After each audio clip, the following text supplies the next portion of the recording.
Hello guys, welcome back to our YouTube channel easy learning hacks. So आज हम एक नया चैप्टर शुरू करने वाले हैं, चैप्टर 7 जिसका टाइटल है अंडरस्टैंडिंग मार्जिनलाइजेशन। ये एक इंट्रोडक्टरी वीडियो होगा। Let's begin. अब हम इसका इंट्रोडक्शन देंगे। What do you understand by the term marginalisation? आपको क्या समझ आता है टर्म मार्जिनलाइजेशन से? देखिए, अगर हम सिंपल वर्ड्स में बताएंगे, इस टर्म का मीनिंग समझेंगे, तो इसका मतलब होता है किसी को ऐसे ट्रीट करना जैसे वो इम्पॉर्टेंट नहीं हो, यानी उन्हें कॉर्नर कर देना। हम करते हैं ना कभी, यार छोड़ो ना इसके साथ, तो हम बात नहीं करेंगे, ऐसा वाला। तो हम क्या समझें मार्जिनलाइजेशन से? कि किसी भी पर्सन या ग्रुप को ऐसे ट्रीट करना जैसे वो इनसिग्निफिकेंट हो, मतलब जिनका वैल्यू बहुत कम हो। और ये सब उन्हें कैसे जताया जाता है? उन्हें आइसोलेट करके, उन्हें डिसएम्पावर करके। ठीक है, अब हम सोशली मार्जिनलाइज्ड समझेंगे क्या होता है। देखिए, एक सोसाइटी है जो उसका मेन हिस्सा या मेन टाउन है वो होगी मेन स्ट्रीम सोसाइटी, होगी ना। तो अब जो सोसाइटी से थोड़ा बाहर रहते हैं जो लोग, उनको कहलाएंगे मार्जिनलाइज्ड। यानी कि मेन स्ट्रीम जो सोसाइटी है, जो मेन टाउन्स है, मेन सिटीज़ से जो थोड़ा दूर रहते हैं, उन्हें हम मार्जिनलाइज्ड कहलाएंगे। अब हम देखेंगे कौन है सोशली मार्जिनलाइज्ड और कैसे बनते हैं वो सोशली मार्जिनलाइज्ड।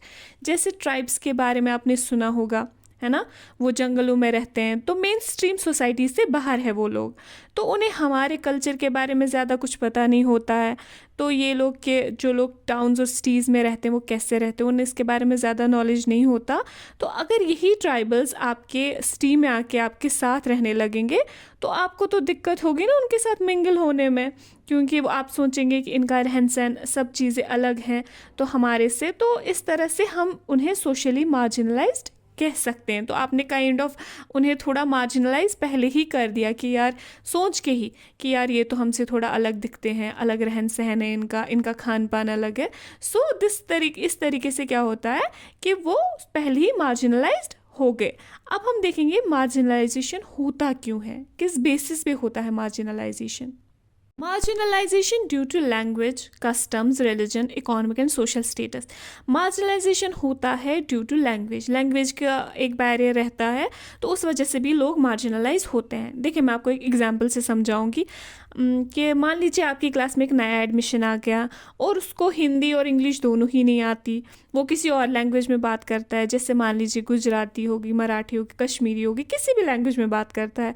तो लेकिन आप सब क्लास में क्या करते हैं, या तो आप हिंदी में बात करते हैं या तो आप इंग्लिश में बात करते हैं। तो अब क्या होगा, आप उससे अपने से अलग कंसिडर करने लगोगे, क्योंकि वो आपकी लैंग्वेज में बोलता ही नहीं है। तो इस तरह से वो बच्चा जो है वो मार्जिनलाइज हो गया। ठीक है, तो इस तरह से मार्जिनलाइजेशन में मतलब मार्जिनलाइजेशन लैंग्वेज से भी होता है, कस्टम्स से भी होता है। कस्टम्स यानी कि रहन सहन, किसी का रहन सहन अलग है तो उस वजह से भी उसको हम थोड़ा मार्जिनलाइज कर लेते हैं कभी कभार। रिलीजन की वजह से भी, कभी कोई रिलीजन माइनॉरिटी में होता है तो उस वजह से भी वो मार्जिनलाइज हो सकते हैं। और इकोनॉमिक एंड सोशल स्टेटस, जैसे मान लीजिए कि अमीरों की सोसाइटी में गरीब को मार्जिनलाइज किया जाएगा। ठीक है ना। तो ये था एक इंट्रोडक्टरी वीडियो मार्जिनलाइजेशन के रिलेटेड। आई होप आपको ये टर्म समझ आ गई हो।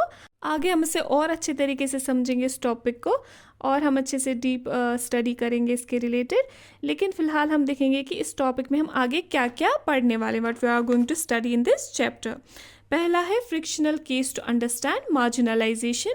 Who are Adivasis, Adivasi and stereotyping, Adivasi and development, minorities and marginalization, Muslims and marginalization. हम इन सभी टॉपिक्स पे एक सेपरेट वीडियो बनाएंगे।